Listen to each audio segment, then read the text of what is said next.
ఖచ్చితంగా తెలంగాణ తిరుగుబాటు చేస్తుంది. 75% ప్రతి రంగం, సినిమా రంగం కావచ్చు, వ్యాపార రంగం కావచ్చు, పరిశ్రమలు కావచ్చు, అన్ని ప్రైవేట్ రంగంలో 75% మాకు వాటా రావాలి. ఓకే. 25% ఇతర రాష్ట్రాలకు ఇచ్చుకోండి, నాకు అభ్యంతరం లేదు. మా వాటా తెలిసాల్సిందే. ఆర్పిఐ రిపబ్లికన్ పార్టీ అధ్యక్షునిగా చెప్తున్నా, పార్టీ అధ్యక్షునిగా చెప్తున్నా, ఇది మా విధానం, మా పార్టీ విధానం అంటున్నా. ఓకే.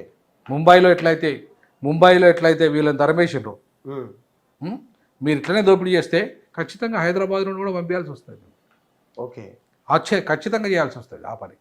కాబట్టి ఇప్పటికైనా మా వాళ్ళకు ఉద్యోగాలు కల్పించండి, మా వాళ్ళకు వ్యాపారంలో భాగస్వామ్యం కల్పించండి.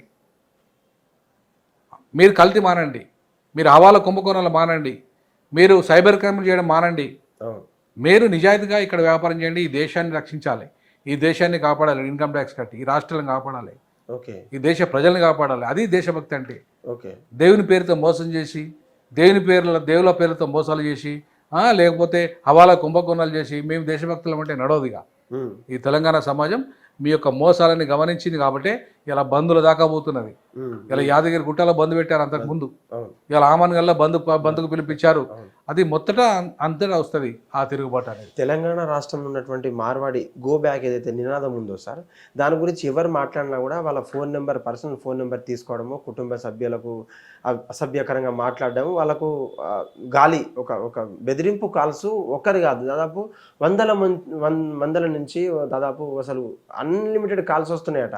ఇదంతా కూడా వాళ్ళు సోషల్ మీడియాలో రికార్డ్ చేసుకొని మా జోలికి వస్తే మిమ్మల్ని కూర్చి పారేస్తాం, బీజేపీ మా చేతిలో ఉంది, మినిస్టర్ మా చేతిలో అని చెప్పి బేజాప్తాగా పెద్ద పెద్ద ఫ్లెక్సీలతోటి, పెద్ద పెద్ద లోగోలతోటి, పెద్ద పెద్ద డిజైన్లతోటి సోషల్ మీడియాలో వాయిస్ రికార్డులు రిలీజ్ చేస్తున్నారు సార్.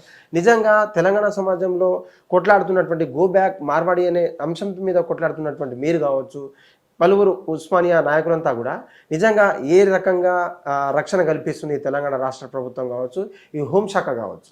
నేనేమంటున్నానంటే ఇవాళ మనం ఎవరికి వ్యతిరేకం కాదు. ఫస్ట్ ఓకే, మనం దోపిడీదారులకు వ్యతిరేకం. ప్రభుత్వం దోపిడీదారులకు సపోర్ట్ చేస్తుందా? చేయమనండి. ఓకే. వచ్చే ఎన్నికల్లో ఈ ప్రభుత్వాలను కూల్చేస్తారు. ఓకే. మనం అడుగుతుంది రాజ్యాంగబద్ధంగా, చట్టబద్ధంగా ఈ దేశాన్ని రక్షించాలి, తెలంగాణ రక్షించాలి, దేశ ప్రజలను రక్షించాలి, ఈ తెలంగాణ ప్రజలను రక్షించాలి. ఓకే. ఇది మా విధానం. మరి దోపిడీదారులకు సపోర్ట్ చేస్తాము, దోపిడీదారులకు డబ్బులు తీసుకుంటాము, ఈ ఎన్నికల ఖర్చు పెట్టి పోటీ చేస్తామంటే ప్రజలు ఇవాళ గుడ్డోళ్ళు కాదు, ఎడ్డోళ్ళు కాదు. రానున్న రోజుల్లో పైసలకే ఎన్నికలలో ఉంటుంది అనుకోవడం పొరపాటు. ఇవాళ రాహుల్ గాంధీ ఓటు అధికారం, ఒక ఓటు ప్రజల అధికారాన్ని, దానికి సంబంధించిన ఒక విలువ, దానికి అధికారాన్ని మొత్తం దేశం మొత్తం పెద్ద ఎత్తున చర్చ తీసుకురాగలిగారు. ఓకే. ఇవాళ ఓటు చోరీ చేస్తున్న బీజేపీని మొత్తం నిలదీసి, ప్రజలు నిలదీసి మొత్తం భారతదేశం నుండి తరిమేసే రోజు వస్తుంది. ఓటు చోరీకి పాల్పడుతున్న బీజేపీ లాంటి పార్టీలు, ఈవీఎంల ట్యాంపరింగ్కి పాల్పడుతున్న బీజేపీ లాంటి పార్టీలు, ఈవీఎంల మేనేజ్ చేస్తూ, ఈవీఎంల రిగ్గింగ్లు చేస్తూ ఇవాళ నిలదీస్తే ప్రజలు ఊరుకుంటారా? ఎంతకాలం ప్రజల్ని భయపెడతాం? ఓకే. కాబట్టి ఇవాళ చైతన్యం ప్రజల లోపల వచ్చింది. సోషల్ మీడియా ఇవాళ ఈ ప్రజల వెంట ఉన్నది. ఖచ్చితంగా ప్రజలు నిలబడతారు. ప్రజలు ఇవాళ తెలంగాణ ప్రజల అమాయకుల ప్రజలు ఏం కాదు, వాళ్ళు పోరాట యోధులు. వాళ్ళు ఇవాళ ఈ దేశంలో ఉన్న, ఈ ప్రపంచం ఉన్న హిట్లర్ లాంటి వాడే ఏమైందో, నియంత్రణ ఏమైందో ప్రజలు ఒక చూపెట్టిండ్రు. ఆ నియంత్రణ పరిస్థితి ఏమైంది అనేది. ఇక్కడ మార్వాడీలు పెద్ద లెక్క కాదు, గుజరాతీలు అంతకన్నా లెక్క కాదు. ఓకే. సో కాబట్టి ఇప్పటికైనా మేము ఏమంటున్నాము, దోపిడీదారులను మేము వ్యతిరేకిస్తున్నాము. ఓకే. మీరు సమర్థిస్తారా చెప్పండి. అది కల్తీగాలను మేము దూరం పోమంటున్నాము, మీరు సమర్థిస్తారా చెప్పండి.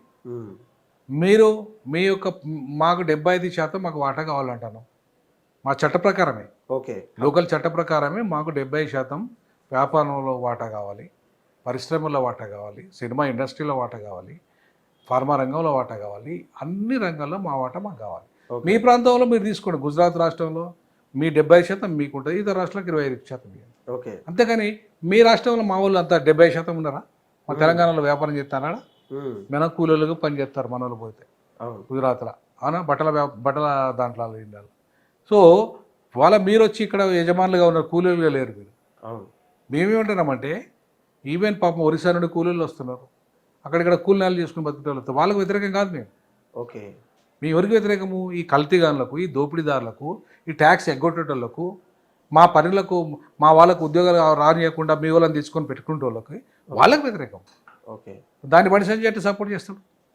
దాన్ని మాధవీలత ఎట్లా సపోర్ట్ చేస్తుంది? కాబట్టి మేము రోహింగ్యాలకు కూడా వ్యతిరేకం. మేము రోహింగ్యాలు ఒక్కడే కాదు, అసలు ఎవడైతే ఇల్లీగల్ మైగ్రెంట్స్ ఉన్నారో వాళ్ళందరికీ మేము వ్యతిరేకం. ఓకే, ఒక్క రోహింగ్యాలే కాదు మాకు. అవును, ఈవెన్ నైజీరియా కావచ్చు, వాడు నా ఆఫ్రికన్ కంట్రీ కావచ్చు, ఇంకా ఏ దేశం అనే కావచ్చు, ఓకే, మా దేశంలో నిబంధనల ప్రకారం మాకు రావాలి. అంతేగాని మా పర్మిషన్ మేము పోతలేమా ఈ దేశానికి? నేను చాలా దేశాలు తిరిగిస్తా, మేము పర్మిషన్ తీసుకొని పోతలేమా? మేము అట్లనే పర్మిషన్లు ఉంటే ప్రతి దేశం పోవచ్చు. నువ్వు కూడా వీళ్ళకి కూడా మేము వద్దంటలేము. ఇప్పుడు మార్వాడి గుజరాత్ మొత్తం 100% వెళ్ళిపోయినట్లేము.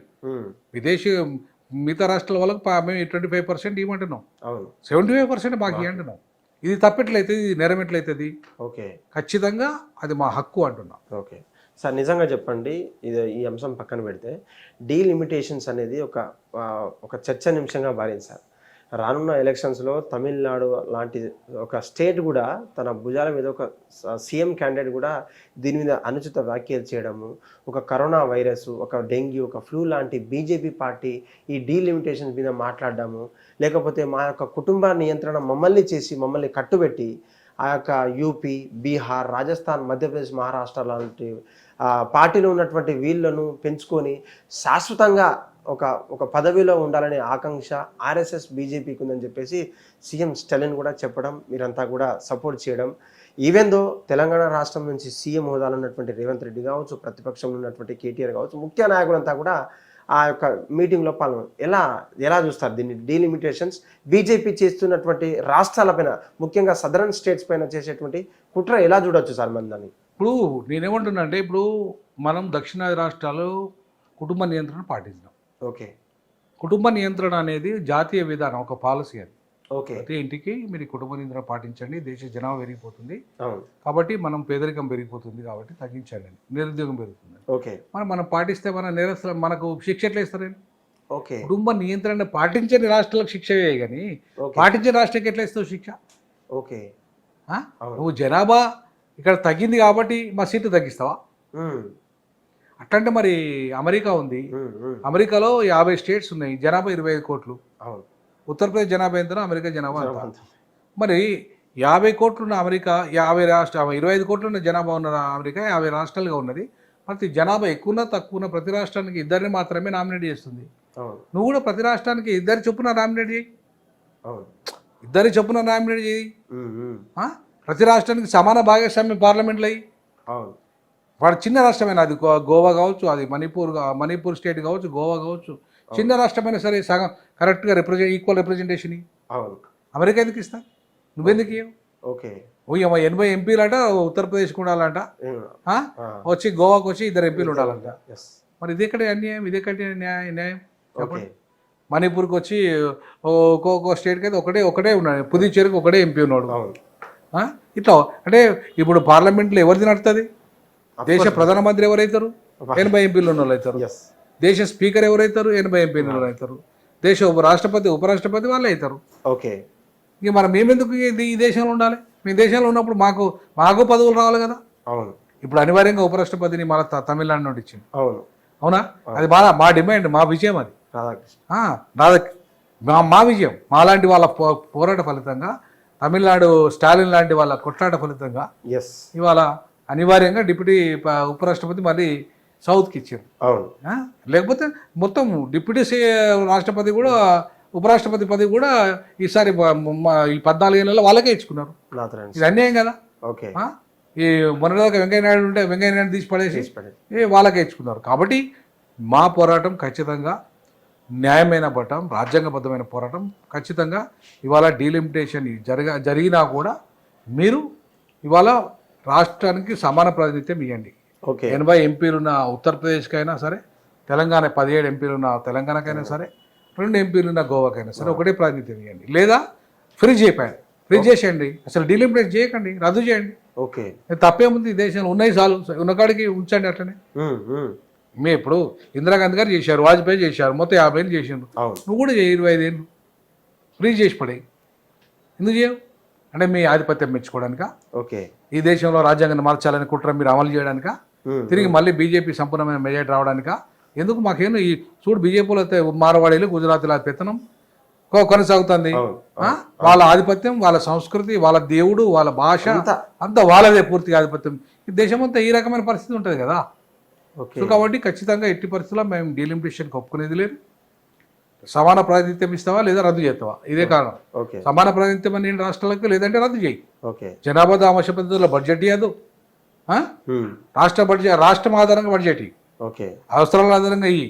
అంతేగాని జనాభా ఆధారంగా అంటే మాత్రం ఊరుకునేది లేదు. ఖచ్చితంగా దేశంలో ఖచ్చితంగా తిరుగుబాటు వస్తుంది.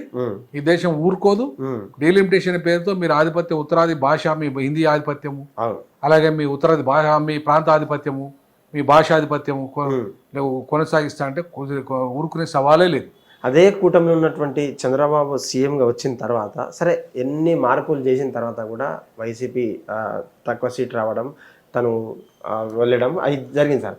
అయితే ముఖ్యంగా అదే కూటమిలో ఉన్నటువంటి తను అనేక రాష్ట్రాలు సదరన్ స్టేట్లో ఉన్నటువంటి ఆ తమిళనాడులో పెట్టుకున్నటువంటి మీటింగ్ అటెండ్ అయ్యారు. కానీ పక్కనే ఉన్నటువంటి రాష్ట్రం ఏపీ ఏదైతే ఉందో టీడీపీ కుటుంబ నియంత్రణ కోసం నేనే ప్రచురించిన, నేనే బ్రాండ్ అంబాసిడర్, మళ్ళీ మీరే పిల్లలు కానండి అని చెప్పేసి మళ్ళీ ద్వంద్వ వైఖరి, రెండు విచిత్ర వితండవాదం అంటారు కదా, ఈ చంద్రబాబు నాయుడులో మనం చూస్తుంటాం సార్. ఆయనే కాకుండా ఇంకొక సంఖలో చేరినటువంటి పవన్ కళ్యాణ్ కూడా ఏదో సనాతని ధర్మం, అది ధర్మం, ఇది నేను ఏదో పొడి చేస్తా, అదంతా కూడా జరుగుతూ ఉన్నది సార్. నిజంగా యూపీలో ఉన్నటువంటి మీరు చెప్పినటువంటి గుజరాత్లు కావచ్చు, రాజస్థాన్లు కావచ్చు, యూపీలు కావచ్చు, వీళ్ళని కమాండ్ చేస్తే వీళ్ళు తెలంగాణ రాష్ట్రాన్ని ఏదైతే పనికిరాలని మనం కొట్టేసినటువంటి రాష్ట్రం ఏదైతే ఉందో నూతనంగా ఏర్పడినటువంటి, మన పక్కలో ఉండి మనల్ని వెన్నుపోటు పొడిచేటువంటి అవకాశం ఎంతైనా ఉందని కూడా దాదాపు చాలా మంది మేధావులు అయితే అనుకుంటున్నారు సార్.